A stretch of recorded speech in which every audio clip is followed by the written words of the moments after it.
The stars are right, and that means it's time for another episode of The Whisper in Darkness. I'm your host, the Man from Lang. Thank you very much for joining me today.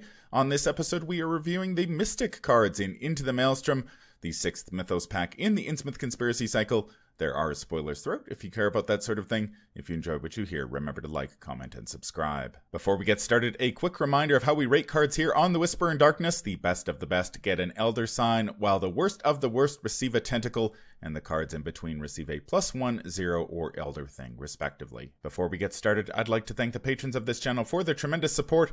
The Arkham Horror LCG community is amazing, and these people have gone above and beyond to bring you content like these player card reviews. If you'd like to support the channel's goals and see your name on this list, head over to patreon.com, sign up for a tier of your choice, and claim your rewards. That would be awesome. Without further ado, let's get started. There is only one Mystic card in the pack. It is Rite of Equilibrium. It is a free event that costs 5 experience points. It has 1 wild skill icon, the spell, blessed, and curse traits. Either choose one, add X curse tokens to the Chaos Bag to add X bless tokens to the Chaos Bag, or remove X curse tokens and X bless tokens from the Chaos Bag to heal X total horror from among cards at your location. Boy, it's like Tempt Fate on steroids. What is your impression of this one, Nate? How often are you going to be using that second effect? Is my first question about this card. And my second question about this card is, why would you spend 5 experience for this card?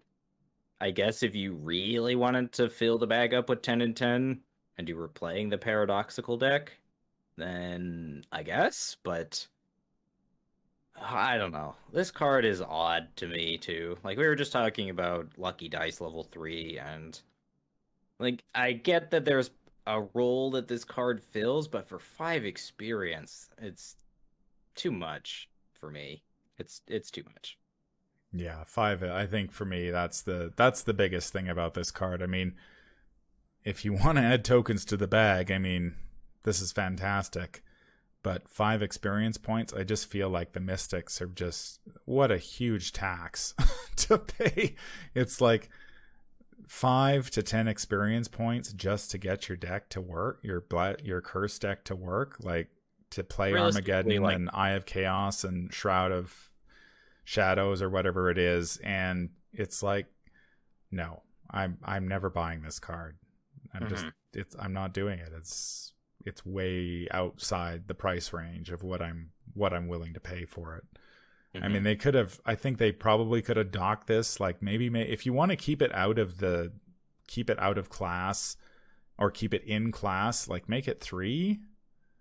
It's like, okay, maybe I would be willing to say upgrade my Tempt Fates for 3 experience points, but 5? No, it's too much. And Tempt Fate is fast and replaces itself. Yeah. So, I mean, like, again, this costs an action, which is not insignificant. It's a third of your action economy for the turn to add the tokens to, like, get your deck to work. So you're relying on drawing this card early. You're relying on having enough experience to put it in your deck. And then you're reliant on drawing the tokens when you want to be drawing them or using them. So, like, I feel like if you're leaning in one side or the other, like Curse versus Bless, you're probably just going to use your off class to get enough token support. And if you're playing this sort of like paradoxical deck, I think this is fine, but I feel like Tempt Fate is just easier and doesn't cost 10 experience.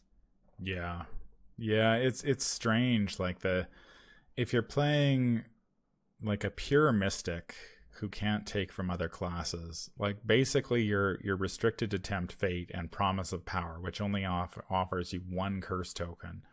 So it feels like they basically took the pure Mystics and said, you're not playing any of the curse tech in this pack. If you're playing card like an investigator like Dexter or Luke, who have access to the Rogue and Seeker curse tech, then why would you spend, like, then you've got, say, if you're playing Dexter, you've got Faustian Bargain and Tempt Fate and Promise of Power, and I think there's a couple of other cards in the rogue card pool he can take that can add curse tokens. So, like, why would you spend 10 experience points? And same with Luke. You know, Luke can pay, there's that one card, I think it came out in the second pack, that adds curse tokens equal to the number of the shroud value of the location or whatever. It's just like, why? I don't understand why this card is like. I see in my notes here that there is an elaborate combo with 2 copies of Hallowed and Tides of Fate to remove 2 Doom from play, but I'm not okay. So okay. You're spending your whole turn to do that. Yeah, and so it's like you're really only removing 1 Doom, because then you just go into upkeep and go into Mythos phase, and then what have you really accomplished? Yeah, I do not understand this card. There's so much more to spend 5 to 10 experience points on, even if you're benefiting from something like Arcane Knowledge, to make some of your other upgrades cheaper.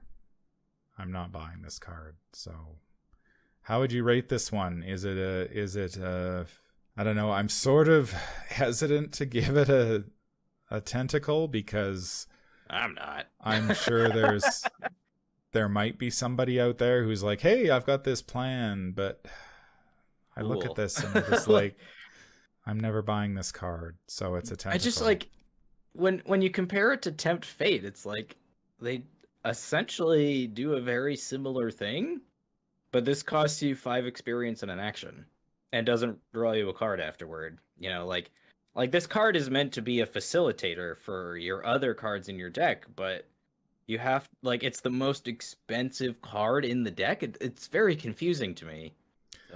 So I'm going to give this a tentacle. I don't understand this card.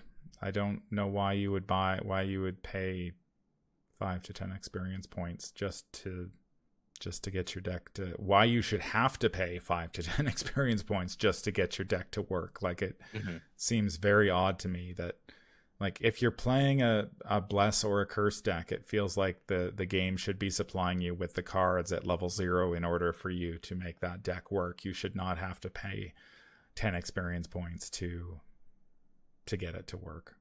Yeah, like, when you compare this card to Holy Spear, right? They both cost 5 experience, but Holy Spear is like a card you can legitimately build a deck around, whereas you don't build your deck around Rite of Equilibrium. You use it to, like, I don't know, fuel Paradoxical Outcome or fuel those other cards that want to draw Blessing Curse tokens. Like, if you're playing Tristan Botley or something, you know, like those are the cards that those are your payoff cards. Whereas, like, this is your engine card. This is like you said, this is the card that makes your deck work. And when you gatekeep it at 5 experience, like, no one's gonna buy this. You know, they're going to buy their upgraded spells. They're going to buy even, like, Deny Existence level 5, you know? And, like, the other effect is not great because, like you were saying, the Mystics don't have a ton of way of adding both kinds of tokens aside from Tempt Fate. So you have to rely on Tempt Fate to even use the other effect of this card, or you have to rely on your teammates adding tokens. So it's just odd. Well, that is the Mystics only get 1 card in this pack, and man, it's bad. It's a stinker. So how do you, I mean, we've talked a little bit about this over the course of this cycle, and I just can't help feel that Mystics really, like, Circle Undone was an amazing cycle for Mystics. They got so many good cards, and I can't remember what was in the Dream Eaters offhand, but they got some very good cards in that cycle as well. And we come to this cycle, and it just feels like they didn't know what to do with them. It's like they're going to be sort of curse, sort of bless, like they're going to mix the two, but it just doesn't feel like the parts are there to actually to do that. Like, I'd love to go back and see what MJ Newman said about when she was describing how each of the classes was going to be using the tokens, and how she described what mystics were going to do, and now be able to compare that to what they have. Because whatever it is, it doesn't feel like that panned out to me. Yeah, I agree. I think like the intention was that they're the ones that are kind of meant to like tempt with both forces. They're supposed to kind of be blessed and cursed at the same time, but they don't have enough available like payoff cards aside from the Covenant, which is decent, but you're still reliant on like having not only cards to get the tokens in the bag, but then you're also having to use the tokens that reveal it, or the cards that reveal extra tokens, to like make sure that you can actually trigger these effects. So there's already a lot of hoops you have to jump through just to make the deck function as intended. So when you're dealing with all these like clunky systems, your deck doesn't really ever come online especially in solo, where I think this sort of dabbling in a bit of both fails you the most. But yeah, it didn't pay out, I think. And then they have the spells that interact with curse tokens, but then they didn't really have a lot of ways of adding curse tokens either. So you're kind of like, it feels, yeah, I guess it does feel like they never really fleshed out the card pool enough for Mystics to have like a solid bless or curse deck. Yeah, because there's like, I mean, you look at the Mystic survivors have ways of adding curse tokens, but they don't, or sorry, bless tokens in Keep Faith and Tempt Fate, but they don't really have a way of adding the curse tokens except for Promise of Power, and that's really nothing. Between one token isn't going to make a big deal. But so they've got Tempt Fate and Keep Faith, which just doesn't seem like enough to me. Like, I was just thinking, if this card, if they simply removed the second ability and said it was a permanent, then maybe I'm like, hey, a permanent that adds 10 bless tokens and 10 curse tokens to the bag right off the bat. Or maybe if they add, maybe not 10, but maybe 5 of each or 5 something. 5 of each or something like that. Then we're okay. Now I can see where the Mystics are playing with both sides of the coin, so to speak. But as it is, it just feels like there is no Mystic who can play both sides. Like, they either pick one side or the other by the nature of the card pool.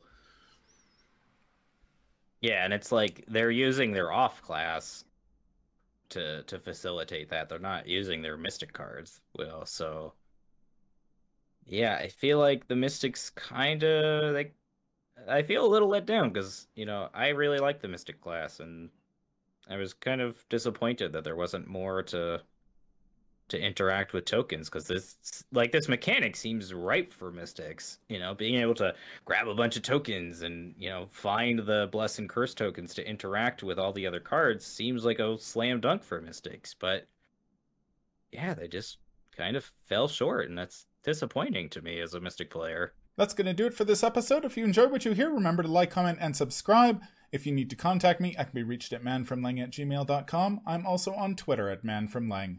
Until the stars are right, keep your shotgun close and your elder sign closer. Take care out there, and happy investigating.